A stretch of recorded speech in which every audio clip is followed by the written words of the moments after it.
বাংলাদেশ ফুটবলে কি শুরু হতে যাচ্ছে এক নতুন অধ্যায়। হামজা চৌধুরীর পর এবার আরেক বাংলাদেশি বংশোদ্ভূত ফুটবলার ইংলিশ প্রিমিয়ার লিগের ক্লাব ফুলহামের হয়ে মূল দলে জার্সিতে মাঠে নেমে ইতিহাস গড়েছেন কে এই ফারহান আলী ওয়াহিদ। কেন তাকে ঘিরে এত আশা, চলুন জেনে নেওয়া যাক।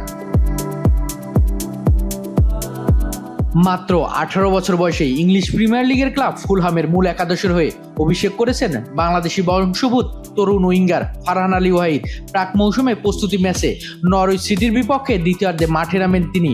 ম্যাচটি যদিও ফুলহাম 2-0 গোলে হেরে যায়, তবে ফারহানের পারফরমেন্স নজর কেড়েছে সবাইকে। মাঠে নামার কিছুক্ষণ পরেই দূরপাল্লা থেকে নেওয়া শট, দারুণ বাঁকানো শটটি অসাধারণ দক্ষতায় ঠেকিয়ে দেন নরউইচের গোলরক্ষক। গোল না পেলেও আত্মবিশ্বাস, গতি আর আক্রমণাত্মক ফুটবলে নিজের সামর্থ্যের স্পষ্ট বার্তা দিয়েছেন এই তরুণ। ফারহানের ফুটবল যাত্রাটা বেশ অনুপ্রেরণাদায়ক। মাত্র 12 বছর বয়সে চেলসির একাডেমি ছেড়ে যোগ দেন ফুলহামে।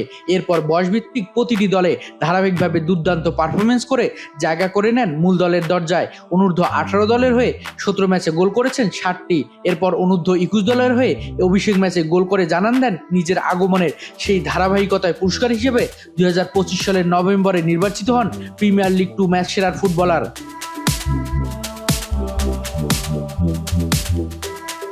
বাংলাদেশের ফুটবল সমর্থকদের জন্য সুখবর হলো, ফারহান বাংলাদেশের হয়ে খেলতে আগ্রহ প্রকাশ করেছেন।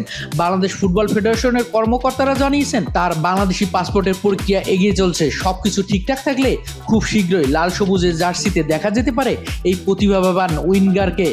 হামজা চৌধুরীর পর ইংল্যান্ডের শীর্ষ পর্যায়ের ফুটবলে আরেক বাংলাদেশি বংশোদ্ভূত ফুটবলের উত্থান নিঃসন্দেহে দেশের ফুটবলের জন্য দারুণ এক সুখবর। এখন দেখার বিষয় ফুলহামের মূল দলে নিজের জায়গাটা কতটা শক্ত করতে পারেন ফারহান, আর কবে তাকে বাংলাদেশের জার্সিতে মাঠে দেখা যায়।